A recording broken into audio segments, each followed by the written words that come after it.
জাকির ভাই, হ্যাঁ ভাই, আপনি একটা 2 লিটার মজো ফ্রি পাবেন। কেমনে? শর্ত হচ্ছে এই বোতলের মজো এই বোতলে ঢালতে হবে। সম্পূর্ণ মজো যদি ঢালতে পারেন তাহলে একটা 2 লিটার মজো ফ্রি পাবেন। শর্ত হচ্ছে এই বোতলের মজো যে এই বোতল ঢালবেন, একটু মজো বাইরে ফেলাইতে পারবেন না, মুক্কার সাথে মুক্কা লাগাইতে পারবেন না। ও মাই গড, এত কঠিন। নেন,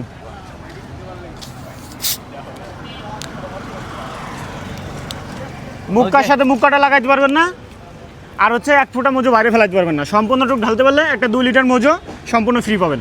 বিসমিল্লাহ। হ্যাঁ, তো সম্পূর্ণটুক ঢালতে পারলে একটা 2 লিটার মজো ফ্রি পাবেন, ঠিক আছে? Okay, মুক্কার সাথে মুক্কা লাগবেন না, আপনি ঢালতে থাকেন। সম্পূর্ণটুক ঢালতে পারলে একটা 2 লিটার মজো ফ্রি পাবেন। সম্পূর্ণটুক ঢালতে পারলে একটা 2 লিটার মজো ফ্রি পাবেন। সম্পূর্ণটুক ঢালতে পারলে এটা হইলো? কি রে ভাই, এটা হইলো? আপনি এত ফ্যান আগে এটা? ফেনা তো হইবই। সরি ভাই। সরি জাকির ভাই, মিস।